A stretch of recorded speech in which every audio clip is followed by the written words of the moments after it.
You want to be your best self this winter. Here's the problem. You're judging today's you with last year's info. You're not seeing who you really are right now. Shoshin means beginner's mind. It helped people break through by teaching them to see the present moment clearly, not through past patterns, not through old judgments. Zen students use this on themselves. They stopped looking at their own habits through the lens of who they used to be. You're trying to change someone you don't see clearly anymore. I'm showing you how to see yourself like meeting yourself the first time, the daily practice that breaks old judgments, and why winter shows the real you. First, the self-deception. Your brain has a filing system. Every time you learn something, it creates a file. Morning routines, filed. Discipline, filed. Building habits, filed. This keeps your brain efficient. It checks the file, sees you already know this, moves on. But here's the trap. Once that file exists, your brain stops taking in new information about that topic. It sees the label, assumes it knows what's inside. Door closed. Let me show you this right now. You know you should wake up early. You've watched videos about it, tried different methods, still hit snooze. That's not lack of information. Your brain has a full file labeled waking up early. When you watch another morning video, your brain checks that file, sees it's full, stops paying real attention. You feel like you're learning, you're just nodding along. And the more confident you feel about something, the fuller that file, the less room for new stuff. Confidence becomes a locked door. The things you're most sure about, your most locked files. This is why winter arc dies by week 3. Your brain filed self-improvement as solved. You're pouring water into a full cup. It doesn't fit. Miyamoto Musashi fought over 60 sword duels, real death matches. After 20 fights, most men thought they figured it out, built expert files. Those men died in fight 21. Musashi kept winning because he had one principle that kept his files open. He looked at every fight like his first fight. Fresh eyes, empty mind. That's Shoshin, beginner's mind. And it's the only thing that keeps your brain files open. Part 2, Shoshin, the weapon. Here's what it means. You look at things like you know nothing, like it's your first time. Fresh eyes, not fake. Strategy. When you think you know something, you stop watching it. You watch your memory of it, not the real thing. Now here's what's interesting. This principle shows up everywhere. Different cultures, different time periods. People who never heard the word Shoshin, but they lived it anyway. Socrates, ancient Greek philosopher, lived 400 years before Christ. Never knew about Zen Buddhism, never heard of beginner's mind. But he said something famous, I know that I know nothing. While other philosophers in Athens defended their ideas and built schools of thought, Socrates kept asking questions, basic questions, simple questions that made the experts look foolish. Why? Because their expertise made them stop questioning. His empty mind kept finding holes in their certainty. He questioned everything until the day they killed him for it.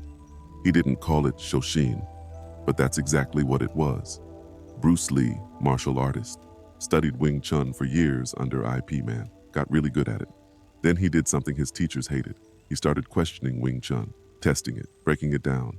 Other Wing Chun masters defended the traditional way. This is how it's taught. This is how it works. Bruce said, maybe. Let me test it against other styles. Let me see what actually works in a real fight. He took what worked, dropped what didn't, created Jeet Kune Do. Bruce Lee knew about Eastern philosophy, but he never called this beginner's mind. He just lived it. At the peak of his skill, he trained like a beginner, questioned his own techniques, tested everything. Leonardo da Vinci, Italian Renaissance master, 1500s, painted, sculpted, invented, studied everything. Never heard of Zen, never knew the Japanese term. But he had the same mind. At age 60, most masters feel complete. They know their craft. Da Vinci filled notebooks with questions. How do birds fly? How do muscles move? Why does water flow that way? Questions a child asks. Questions an expert would never ask because they'd feel stupid. He kept that beginner curiosity until he died. No name for it, just lived it. Your brain has 2 modes, expert mode and beginner mode.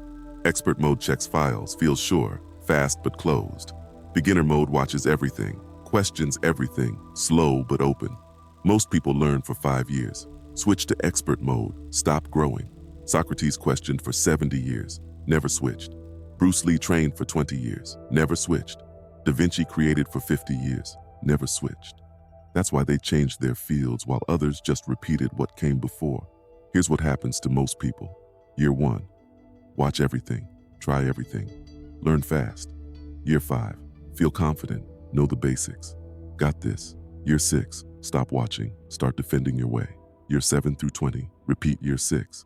Marcus Aurelius, Roman emperor, most powerful man in the world. Never heard of Shoshin, had no Japanese influence, but he wrote in his journal every night, questioned his own decisions, asked if he was wrong, looked for better ways. The most powerful man alive treated himself like a student. No name for it, just did it. Sun Tzu, Chinese general, wrote The Art of War.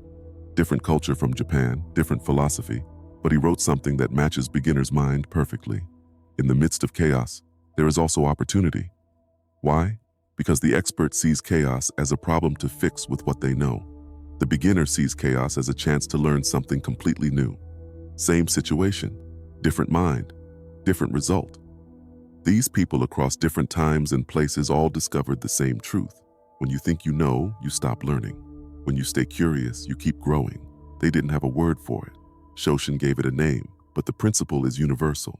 Now back to Japan, to Kwan Soho, Zen monk who trained samurai in the 1600s. He wrote something simple.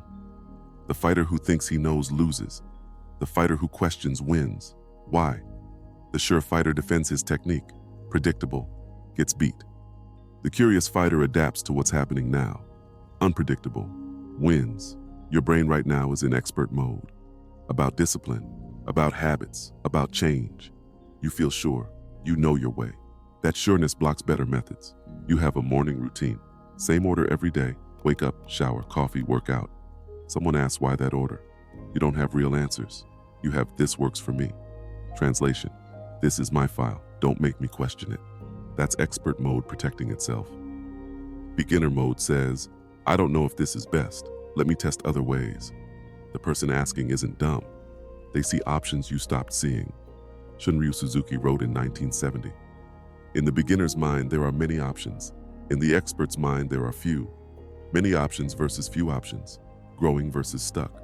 You get Shoshin now. You see what it is. You see it worked across cultures and time periods. But understanding doesn't change you. Shoshin isn't about knowing, it's about doing. And doing it means questioning everything you're sure about. Every method, every way, every system you trust. Everything gets tested. Starting with your winter plan. Part 3, the 3-layer system. You have the concept. Now here's how you actually use it. 3 practices.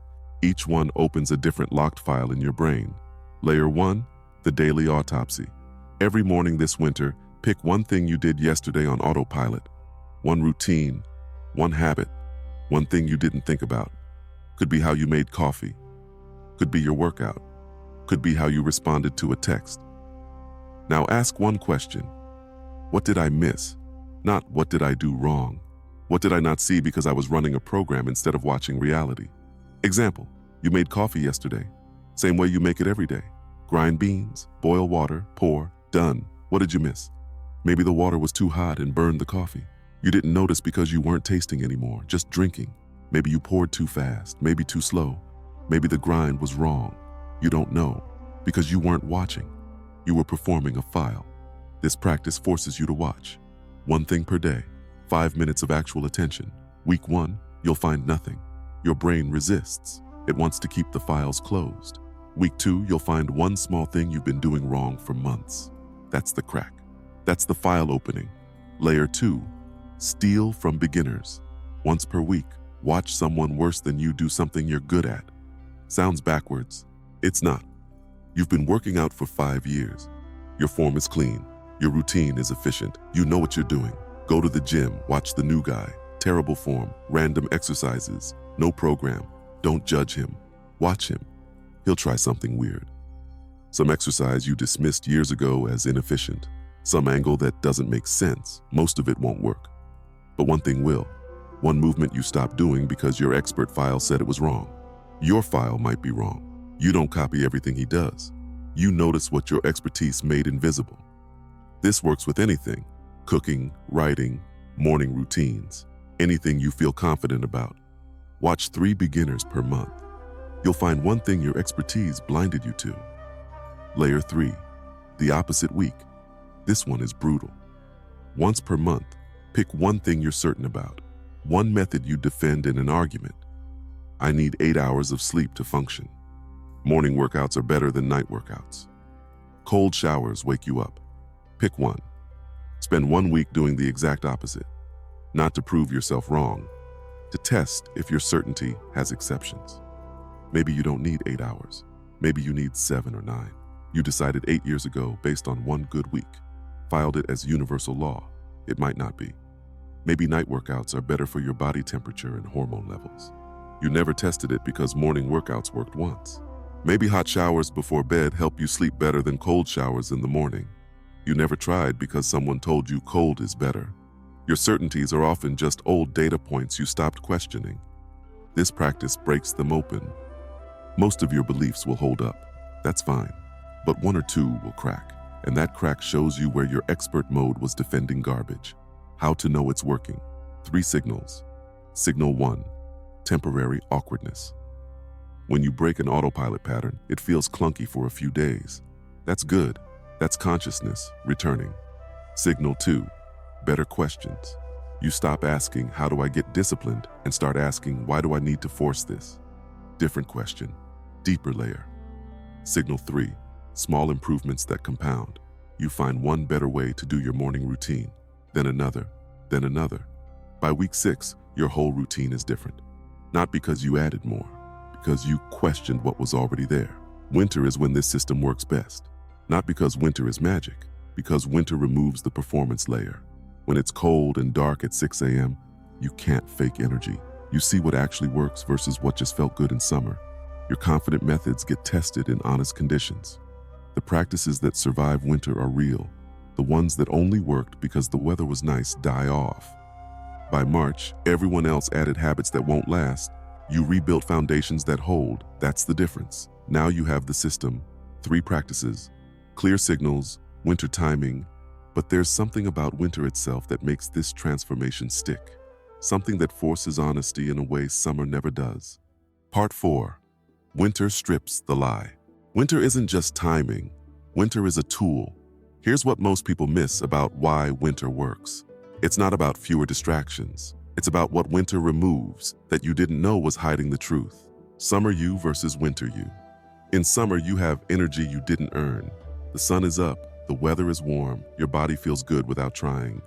You mistake environmental energy for personal capability. You think you're disciplined because you wake up at 6 a.m. But the sun came up at 5:30. Your room is bright. Your body is warm. Waking up was easy. That's not discipline. That's conditions. Summer hides weak systems under good conditions. You think your routine works. You're just coasting on external help. Winter removes that help. 6 a.m. in winter. Dark, cold. Your body wants to stay in bed. No environmental energy. No external boost. Now your routine gets tested for real. Does it actually work? Or did it only work when conditions were easy? Most routines fail this test. The performance layer. Here's the deeper thing winter reveals. In summer, you perform transformation. You look productive. You feel motivated. You tell people about your progress. That performance feels like growth. It's not. You're doing things, taking action, checking boxes. But you're not questioning if the boxes matter. Winter kills performance. It's too cold, too dark, too honest. You can't perform energy you don't have. You can't fake motivation when your body is fighting you.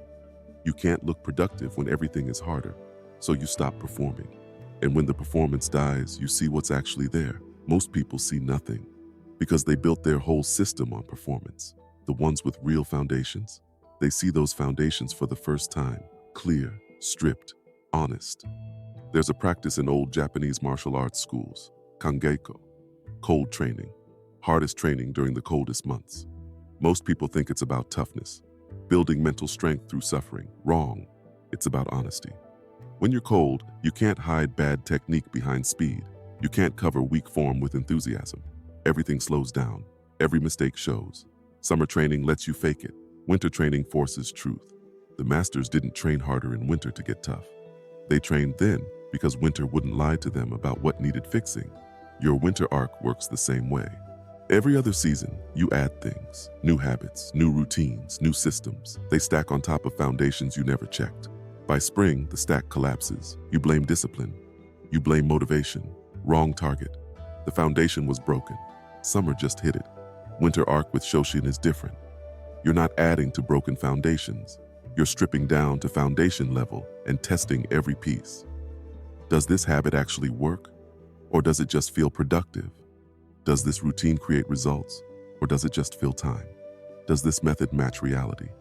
Or did I file it years ago and stop checking? Winter forces those questions. Cold and dark don't accept performance as answers. By March, everyone else built a new stack on the same broken foundation. You rebuilt the foundation itself. That's why theirs collapses by April. Yours holds for years. Winter is a mirror that doesn't flatter. It shows you what you are, not what you look like, not what you feel like, what you actually are when conditions don't help you. Most people avoid that mirror. They wait for spring. They want conditions to improve first. You're using that mirror as the tool. You're looking at yourself in the harshest light on purpose, because that light shows what needs fixing. Summer will lie to you. Winter won't. Use it. Part 5. Making it permanent. The sun comes back. Weather warms up. Everyone exits winter arc. By April, most people are back to September patterns. Not because they failed winter, because they treated winter as a phase instead of a practice. Here's how you don't let that happen. The spring trap. When conditions improve, your brain relaxes. The pressure drops. The honesty fades. You start feeling good again without effort. Environmental energy returns. You mistake that feeling for transformation. I feel better. I must be better. Wrong. You feel better because it's warm and bright. Your broken patterns just became easier to run again.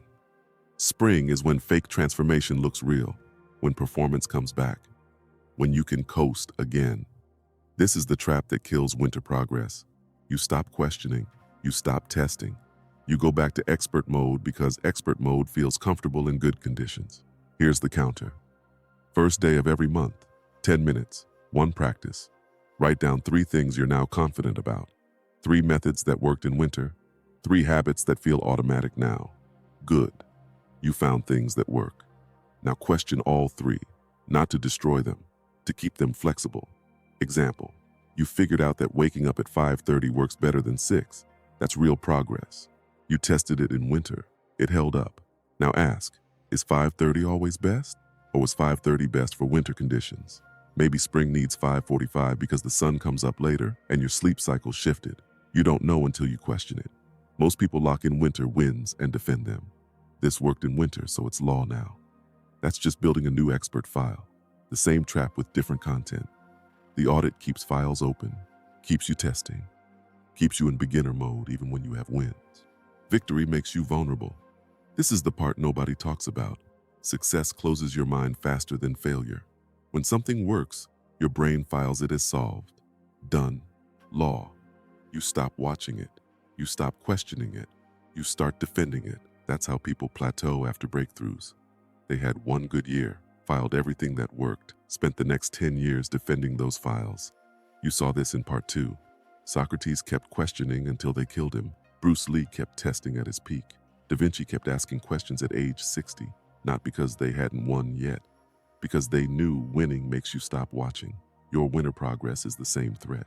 You'll find methods that work.